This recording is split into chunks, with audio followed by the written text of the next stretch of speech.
The fluorescent lights hummed overhead in the sprawling military base cafeteria as hundreds of uniformed personnel moved through their evening routine. Among them sat Captain Sarah Martinez, her dark hair pulled back in regulation style, methodically eating her dinner while reviewing case files spread across the metal table. At 28, she had earned respect through her meticulous work as a military prosecutor, handling cases that others found too complex or politically sensitive. Sarah had joined the military straight out of law school, driven by a deep sense of justice and a desire to serve her country. Her father, a Vietnam veteran, had instilled in her the values of honor, integrity, and standing up for what was right, even when it was difficult. These principles had guided her through 5 years of military service, during which she had prosecuted cases ranging from minor infractions to serious crimes that could end careers and send people to prison. The case files before her told a disturbing story.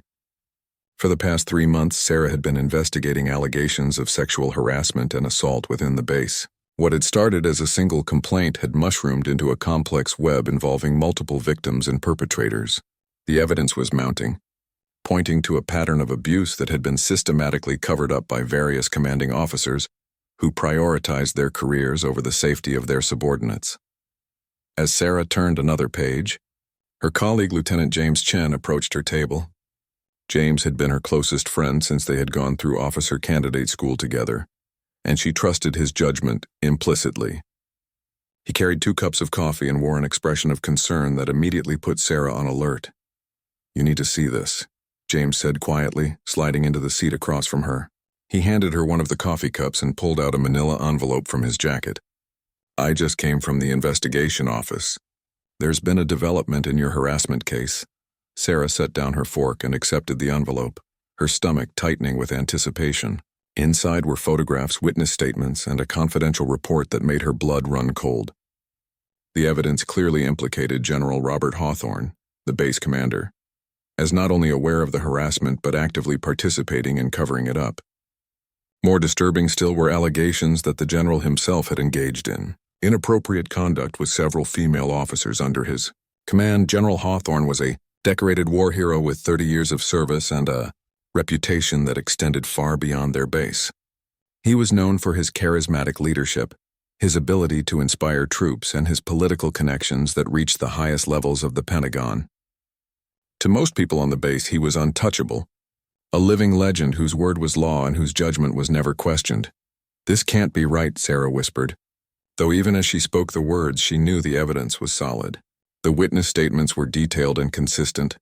The photographic evidence was damning, and the pattern of behavior stretched back several years. "How long has this been going on?" James leaned forward, his voice barely audible above the cafeteria noise. "According to these statements, at least 3 years. Maybe longer. Sarah, you know what this means, right? If you pursue this case, you're not just going up against any officer. You're taking on one of the most powerful people in the military." Sarah stared at the documents, her mind racing through the implications. She thought about the victims whose lives had been shattered, the young officers who had trusted their commander only to be betrayed and silenced. She thought about her oath as a prosecutor to seek justice regardless of rank or status, but she also understood the reality of military hierarchy and the career suicide that could result from challenging someone of General Hawthorne's stature. The cafeteria seemed to fade around her as Sarah grappled with the decision before her. She had seen what happened to officers who challenged the system. They were transferred to remote posts, passed over for promotions, or quietly forced out of the service altogether. The military, for all its talk of honor and integrity, could be ruthlessly protective of its image and its leadership. "There's something else," James continued, his expression growing even more serious. "I heard through unofficial channels that the general knows about your investigation. Word is he's planning to have you reassigned before you can file any charges. There's talk of sending you to a desk job in Alaska, or maybe forcing you out entirely on some trumped-up charge." Sarah felt a chill run down her spine. She had always known that her work might make enemies, but she had never imagined she might become a target herself. The thought of being silenced, of letting these crimes go unpunished, filled her with a rage that she struggled to contain. As she sat there contemplating her next move, Sarah noticed the cafeteria had grown quieter. Conversations had stopped, and people were turning toward the entrance. She looked up to see General Hawthorne himself entering the dining area, flanked by his usual entourage of staff officers and aides. He moved through the room with the confidence of someone who had never questioned his own authority, greeting soldiers and accepting their salutes with the casual air of someone accustomed to deference and respect. The general was an imposing figure, tall and broad-shouldered with silver hair and piercing blue eyes that seemed to take in everything around him. His chest was decorated with numerous ribbons and medals that testified to his distinguished career in combat service. When he smiled, which he did often, it was the practiced smile of a politician who knew how to work a room and win people over. Sarah watched as he made his way through the cafeteria, and she realized that this moment represented everything that was wrong with the system she had sworn to serve. Here was a man who had used his position to prey on those under his command, who had corrupted the very institution he was supposed to protect, and yet he continued to be treated with reverence and respect by those who either didn't know the truth or were too afraid to act on it. As General Hawthorne approached her section of the cafeteria, Sarah made a decision that would change everything. She gathered the case files and evidence, stood up from her table, and prepared to confront the most powerful person on the base. The next few minutes would determine not only the course of her career, but also whether justice would prevail or be sacrificed on the altar of military politics and institutional preservation. The moment had arrived faster than Sarah had anticipated. General Hawthorne's entourage was now just 3 tables away, and she could hear his deep, authoritative voice as he chatted with soldiers who had snapped to attention upon his approach. Her heart pounded in her chest as she clutched the manila envelope containing the evidence that could destroy his career and potentially send him to prison. James grabbed her arm gently. "Sarah, think about this carefully. Once you do this, there's no going back. Are you absolutely certain you're ready for what comes next?" Sarah looked at her friend, seeing the genuine concern in his eyes. James had always been cautious, preferring to work within the system rather than challenge it directly. But Sarah had never been one to back down from a fight, especially when innocent people were being hurt. She thought about Staff Sergeant Maria Rodriguez, whose statement was among the files in her hand. Maria had described months of unwanted advances from the general, how he had cornered her in his office and made it clear that her career advancement depended on her compliance with his demands.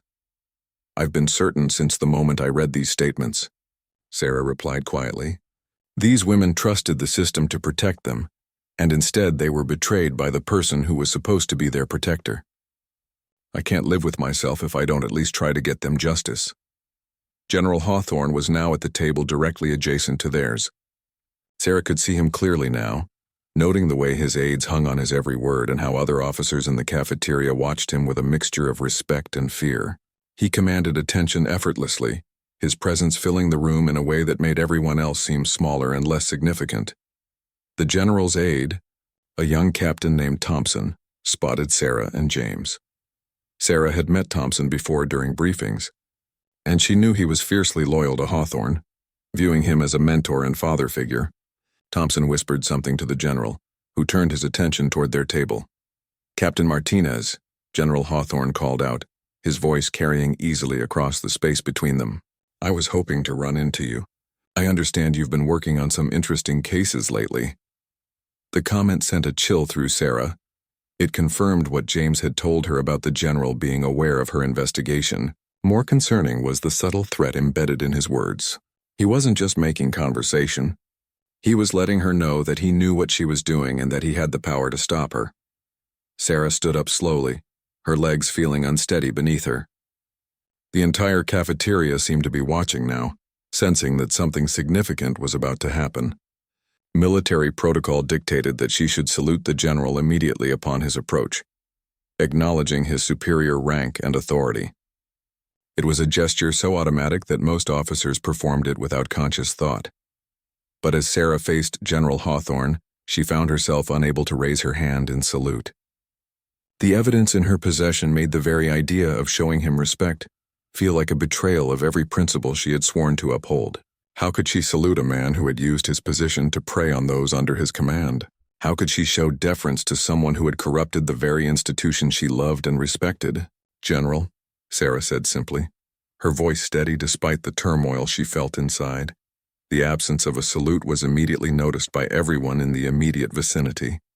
Officers began to exchange glances, unsure of what they were witnessing. Some looked shocked, others confused, and a few seemed to understand that they were seeing something unprecedented unfold before their eyes. General Hawthorne's expression shifted slightly, the friendly facade slipping just enough to reveal a flash of anger beneath. He was clearly not accustomed to being shown anything other than complete deference and respect. His jaw tightened, and Sarah could see him struggling to maintain his composure in such a public setting. "Captain Martinez," he said again, his voice now carrying a harder edge. "Perhaps you forgot something." The question hung in the air like a challenge. Everyone in the cafeteria knew what he was referring to. The failure to salute a superior officer was a serious breach of military protocol that could result in disciplinary action. But Sarah realized that this moment represented something much larger than military etiquette. "No, sir," Sarah replied, her voice growing stronger. "I haven't forgotten anything." The tension in the room was palpable now. Conversations had stopped entirely, and Sarah could feel the weight of dozens of eyes upon her. She knew that what happened next would be remembered and discussed for years to come. She also knew that her career was likely over, regardless of how this confrontation ended. General Hawthorne stepped closer to her table, his imposing presence now focused entirely on her. His aides flanked him, their expressions ranging from shock to barely contained outrage at this unprecedented show of disrespect to their commander. "Captain, I think you and I need to have a private conversation," the general said, his tone suggesting that this was not a request but a command. "Perhaps you could join me in my office to discuss your recent activities and your apparent confusion about proper military protocol."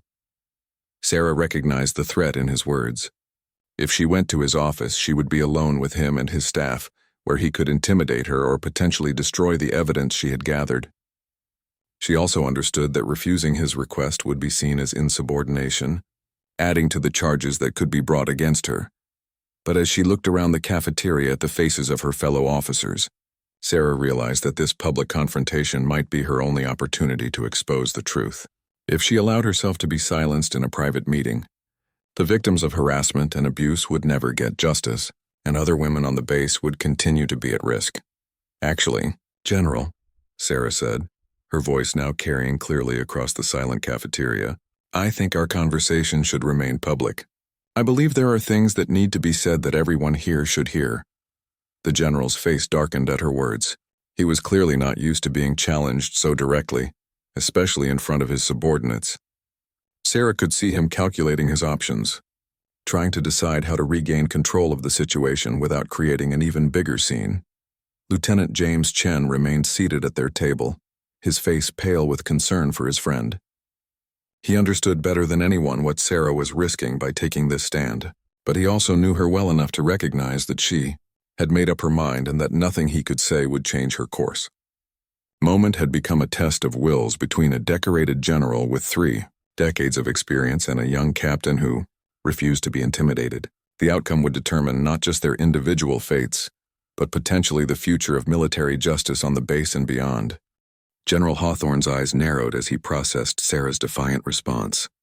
The cafeteria had become completely silent, with every person present understanding they were witnessing something extraordinary.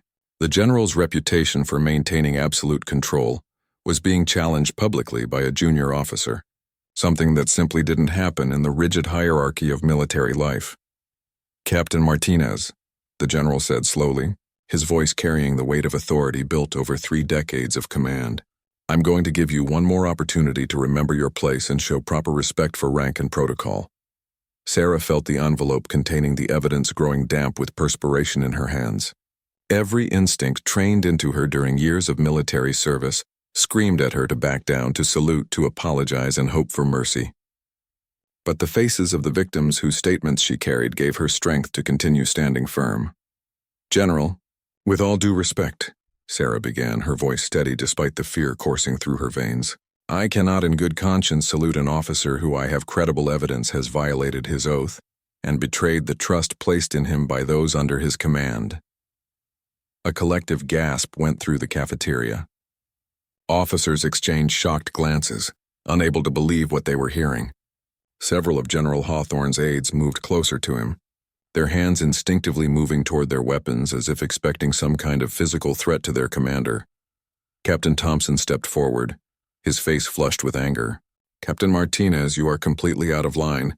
General Hawthorne is a decorated war hero who has served this country with distinction for 30 years. How dare you make such accusations?" Sarah turned to face Thompson, noting the genuine outrage in his voice. She realized that many of the officers present truly didn't know about the general's crimes. They saw only his public persona, the carefully crafted image of a leader and protector. This made her task both more difficult and more necessary. "Captain Thompson," Sarah replied, "I understand your loyalty to the general, but loyalty should never come at the expense of justice. The evidence I have gathered over the past 3 months tells a very different story about General Hawthorne's character and conduct." General Hawthorne raised his hand, silencing Thompson before he could respond. His face had gone through a transformation, the friendly public mask slipping away to reveal something much colder and more calculating beneath. "Captain Martinez, you are making very serious accusations without any basis in fact," he said, his voice now carrying a dangerous edge. "I suggest you be very careful about the lies you're spreading. False accusations against a superior officer can result in court-martial and imprisonment." Sarah felt the weight of his threat, but she also recognized it as confirmation that he knew exactly what evidence she possessed. An innocent man would have demanded to see the proof or expressed genuine confusion about the allegations. Instead, the general was trying to intimidate her into silence. "They're not lies, General," Sarah said, raising the manila envelope for everyone to see. "I have sworn statements from multiple victims, photographic evidence and documentation showing a pattern of harassment and abuse that spans several years. I also have evidence of systematic cover-ups designed to protect you while silencing your victims." The revelation sent another wave of shock through the cafeteria. Some officers began whispering among themselves, while others looked uncomfortable, as if pieces of a puzzle were suddenly falling into place in their minds. Sarah noticed several female officers in the crowd nodding slightly, their expressions suggesting they had their own experiences that suddenly made sense. General Hawthorne's composure finally cracked completely. His face flushed red with anger, and his hands clenched into fists at his sides. For a moment, Sarah thought he might actually try to physically intimidate her, but he seemed to remember where he was and who was watching. "Captain, you have no idea what you're doing," he said through gritted teeth. "Do you really think anyone is going to believe the word of an ambitious young officer over a general with my record and reputation? You're destroying your own career for nothing." The comment revealed more than the general probably intended. By focusing on his reputation rather than denying the allegations, he was essentially admitting their truth. Sarah felt a surge of confidence as she realized that his intimidation tactics were actually working against him. "General, this isn't about ambition or career advancement," Sarah replied. "This is about justice for the women you victimized and ensuring that no one else suffers the same fate. Your rank and reputation don't give you the right to abuse those under your command." Lieutenant Chen finally stood up from his seat, moving to stand beside Sarah. His action surprised her, as she knew how much he valued his own career and how reluctant he was to challenge authority, but she saw determination in his eyes as he faced down the general.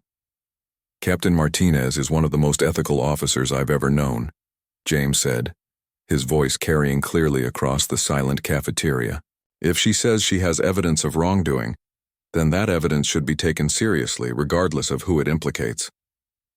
His support gave several other junior officers the courage to step forward as well. Sarah watched as a small group of captains and lieutenants positioned themselves near her table, not speaking but making their allegiance clear through their actions. She realized that her stand was inspiring others to find their own courage.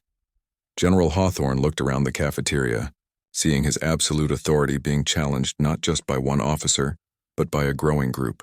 His political instincts, honed through years of navigating military bureaucracy, seemed to finally kick in as he realized the situation was spiraling beyond his control. "This is neither the time nor the place for such discussions," he said, his voice regaining some of its earlier authority.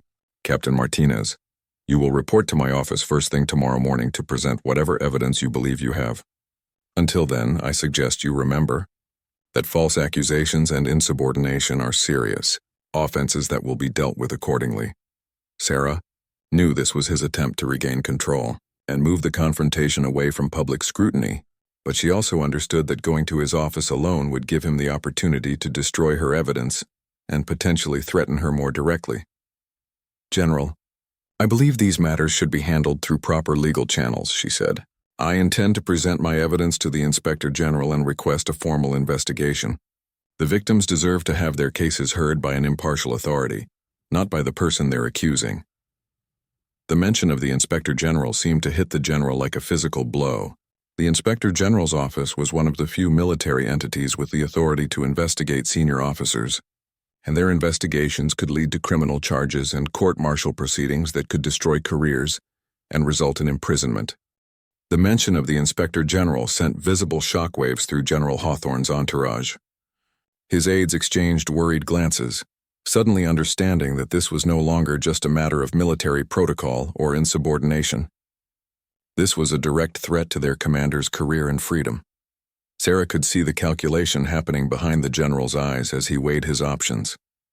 He was clearly a skilled political operator, someone who had navigated the complex waters of military hierarchy for decades, but he was also someone who had grown comfortable with absolute power and was unused to being challenged so directly. "Captain Martinez," General Hawthorne said, his voice now taking on a more measured tone, "I think you may be confused about what you think you've discovered. Perhaps some isolated incidents have been misinterpreted or taken out of context. Military life can be stressful, and sometimes people misunderstand interactions that are meant to be helpful or supportive." Sarah recognized his new strategy. He was trying to minimize and rationalize the allegations, suggesting that the victims had simply misunderstood his intentions. It was a classic defense used by powerful men accused of harassment, and it made her even more determined to ensure that the truth came to light. "General, the evidence I have is not based on misunderstandings or isolated incidents," Sarah replied firmly. "I have detailed statements from multiple victims describing a clear pattern of sexual harassment and abuse. I have documentation showing how complaints were suppressed and how victims were intimidated into silence. This isn't about misinterpreted kindness. It's about the systematic abuse of power." Major Susan Walsh, the base's senior female officer, had been sitting at a nearby table throughout the confrontation. Sarah had always respected Major Walsh, but had never been sure where she stood on issues of gender equality and harassment. Now, to Sarah's surprise, the major stood up and walked over to their group. "Captain Martinez," Major Walsh said, her voice carrying the authority of her rank and experience, "I want you to know that you have my full support in pursuing this matter through proper channels. It takes tremendous courage to stand up to authority, especially when that authority has the power to destroy your career." The major's endorsement was significant. As the highest-ranking female officer on the base, her word carried weight with both junior officers and the command structure. Her public support of Sarah's position also suggested that she might have her own knowledge of the general's misconduct. "General." Hawthorne's face darkened as he saw more of his subordinates aligning against him. Sarah could see him struggling to maintain his composure as his carefully constructed world of absolute authority began to crumble around him. "Major Walsh," the general said, his voice tight with barely controlled anger, "I'm surprised to see you supporting these baseless accusations. I would have expected better judgment from someone of your experience and rank." Major Walsh stepped closer to the general, her own authority evident in her bearing. "General, my experience has taught me to recognize the signs of abuse and cover-up. I've seen too many good officers' careers destroyed because they tried to report misconduct. If Captain Martinez has evidence of wrongdoing, it deserves to be investigated, regardless of who it implicates." The confrontation was now involving multiple senior officers, and Sarah realized that the situation had evolved beyond anything she could have anticipated. What had started as her individual stand against injustice was becoming a broader examination of command authority and accountability. Sergeant Rodriguez, one of the alleged victims whose statement was in Sarah's envelope, had been sitting at a table in the corner of the cafeteria. Sarah noticed her stand up and begin walking toward their group, her face pale but determined. Sarah felt her heart race, knowing that the young woman was about to put herself at tremendous risk by publicly confronting her abuser. "General Hawthorne," Sergeant Rodriguez said, her voice shaking slightly but audible throughout the silent cafeteria, "Captain Martinez is telling the truth. You hurt me and others like me. and you used your power to keep us quiet. But we're not going to be silent anymore." The impact of her words was immediate and devastating. Here was one of the alleged victims, speaking directly to her abuser in front of hundreds of witnesses. The courage it took for a young enlisted soldier to confront a general was almost unimaginable in the military context. "General," Hawthorne's face went through a series of changes as he processed this new development. Sarah could see panic flashing behind his eyes as he realized that his victims were no longer afraid to speak out against him. "Sergeant, I think you're confused," the general said, his voice now betraying desperation. "I've always treated all personnel under my command with respect and professionalism. If you've misinterpreted any of our interactions, I apologize for any confusion." But his words rang hollow in the face of the young woman's courage. Other female soldiers in the cafeteria were beginning to stand up as well, their body language suggesting solidarity with Sergeant Rodriguez. Sarah realized that the general's crimes had affected far more people than even her investigation had revealed. Captain Thompson, still loyal to his commander but clearly shaken by the testimony, tried to intervene. "This is getting out of hand. These accusations are being made in public without any due process. General Hawthorne deserves the chance to defend himself through proper military justice channels." Lieutenant Chen stepped forward to address Thompson's concern. "Captain, due process is exactly what Captain Martinez is trying to ensure by taking this evidence to the Inspector General. The problem is that the normal chain of command has been compromised because the person at the top of that chain is the one being accused." The logic of James's argument was undeniable. The military justice system was designed to work through the chain of command. But what happened when the chain of command itself was corrupted? How could victims seek justice when the person they needed to report to was their abuser? Sarah felt the weight of history on her shoulders as she realized that this moment might become a turning point not just for their base, but for the entire military's approach to handling harassment and abuse by senior officers. The courage being shown by the victims and their supporters was creating an unprecedented situation that would force the military to confront its own systemic failures. General Hawthorne seemed to sense that the situation had moved beyond his ability to control. His usual confidence had been replaced by something that looked very much like fear as he faced the possibility that his career, reputation, and freedom might be coming to an end. "This conversation is over," he declared, his voice now carrying the desperation of someone who knew they were losing control. "I will not stand here and be subjected to these false accusations and this breach of military protocol. Captain Martinez, you will face the consequences of your actions." But even as he made his threat, Sarah could see that his power to intimidate had been broken. The truth had been spoken publicly, and there was no way to put it back in the box. As General Hawthorne turned to leave the cafeteria, clearly hoping to escape the increasingly damaging public confrontation, Sarah made a decision that would seal both their fates. She knew that if he was allowed to retreat to his office and marshal his resources, he might still find a way to suppress the investigation and destroy the evidence. "General," Sarah called out, her voice stopping him in his tracks. "Before you go, I think everyone here deserves to know the full scope of what we're dealing with." The general turned back slowly, his face now showing barely contained rage mixed with desperation. He had clearly hoped to end this confrontation before it caused any more damage to his reputation, but Sarah was determined to ensure that the truth was fully exposed. "Captain Martinez, I am ordering you to stand down," General Hawthorne said, his voice carrying all the authority he could muster. "You are dangerously close to insubordination charges that will end your career and land you in military prison."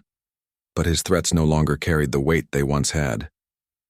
The truth had been spoken, witnesses had come forward, and the general's power to intimidate had been broken by the courage of those willing to stand up to him. Sarah opened the manila envelope and pulled out one of the most damaging pieces of evidence she had collected. It was a photograph taken at the base Christmas party 6 months earlier, showing General Hawthorne with his arm around a young female lieutenant, his hand positioned inappropriately on her body, while she looked visibly uncomfortable. "This photograph was taken at an official military function," Sarah announced, holding it up for everyone to see. The officer in question later filed a complaint that was buried by the general's staff. She was subsequently transferred to a remote posting where her career effectively ended. The impact of the photographic evidence was immediate and devastating. Unlike witness statements that could be disputed or dismissed, The photograph provided undeniable visual proof of inappropriate behavior. Murmurs rippled through the cafeteria as officers strained to see the image and process its implications. Major Walsh stepped forward to examine the photograph more closely. Her expression grew increasingly grave as she studied the evidence, and Sarah could see recognition dawning in her eyes. "I remember this party," Major Walsh said, her voice carrying across the silent cafeteria. "I also remember that Lieutenant Harrison was transferred very suddenly shortly afterward.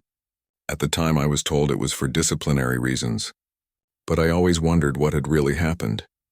Her confirmation added weight to Sarah's evidence and suggested that the pattern of abuse and cover-up had been visible to other senior officers, even if they hadn't fully understood what they were witnessing at the time. Sergeant Rodriguez found her voice again, emboldened by the support she was receiving from her fellow soldiers. "There are more pictures," she said, her voice growing stronger. "And more victims. Some of us have been meeting secretly, sharing our experiences and supporting each other. We were too afraid to come forward alone, but Captain Martinez gave us hope that someone would finally listen." The revelation that victims had been organizing among themselves sent another shockwave through the assembled crowd. It painted a picture of systematic abuse that had been so pervasive and threatening that victims felt they needed to form their own support network just to survive. General Hawthorne's aide, Captain Thompson, looked increasingly disturbed as the evidence mounted. Sarah could see him struggling with the conflict between his loyalty to his commander and his growing understanding that the accusations might be true. "Sir," Thompson said quietly to the general, "perhaps it would be best if we consulted with the base legal officer before this situation escalates further." But General Hawthorne seemed beyond rational thinking now. His carefully constructed image was crumbling in front of hundreds of witnesses, and his desperation was making him increasingly reckless. "There will be no consultation with anyone," the general snapped at his aide. "These are lies and fabrications designed to destroy me, and I will not give them legitimacy by treating them seriously." His response only served to make him appear more guilty. An innocent person would have welcomed the opportunity to clear their name through proper investigation, not rejected it outright. Colonel James Patterson, the base's second-in-command, had been notably silent throughout the confrontation. As the general's deputy, he was in an extremely difficult position, caught between loyalty to his superior and his duty to ensure justice was served. Now finally he stepped forward to address the situation. "General," Colonel Patterson said carefully, "given the serious nature of these allegations and the public forum in which they've been raised, I believe we have no choice but to initiate a formal investigation. The integrity of the entire command structure is at stake." The colonel's words carried enormous weight. As the second highest ranking officer on the base, his call for an investigation essentially stripped General Hawthorne of any remaining authority to suppress the matter. General Hawthorne turned on his deputy with fury. "Colonel, you are betraying 30 years of friendship and partnership. You know me better than anyone. How can you believe these lies?" Colonel Patterson's expression was pained, but his resolve seemed firm. "General, it's precisely because I know you that I'm so troubled by these allegations. But my personal feelings cannot override my duty to ensure that all personnel under this command are protected and that justice is served." The exchange between the two senior officers was deeply personal and painful to witness. These were men who had served together for years, who had trusted each other with their lives in combat situations, and who had built their careers side by side. Now that bond was being severed by the weight of truth and duty.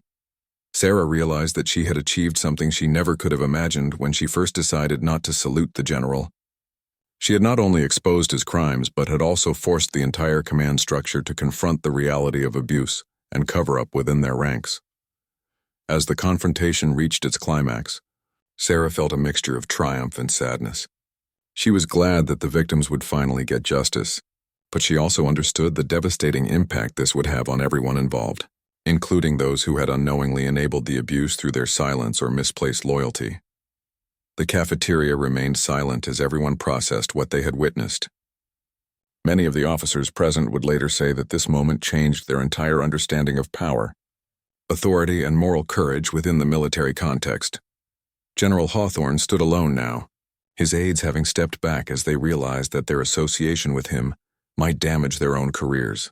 For the first time since the confrontation began, he seemed to truly understand that his career was over, and that criminal charges might follow.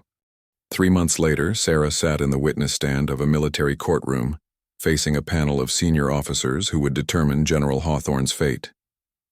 The investigation that followed the cafeteria confrontation had been swift and thorough, uncovering even more victims and evidence than Sarah had initially gathered.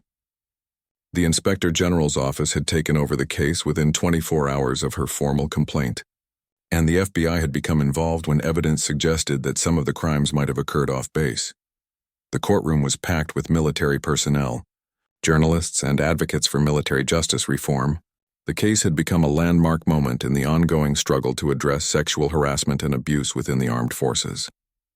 Sarah's decision to refuse the general's salute had sparked a national conversation about power, accountability, and moral courage.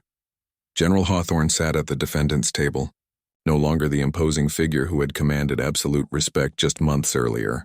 He had been stripped of his command within hours of the cafeteria incident and was now facing court-martial on multiple charges, including sexual harassment, assault, abuse of authority, and obstruction of justice. As Sarah testified, she thought back to that pivotal moment when she had chosen to stand rather than salute. At the time, she had acted on instinct and principle, not fully understanding the far-reaching consequences of her decision.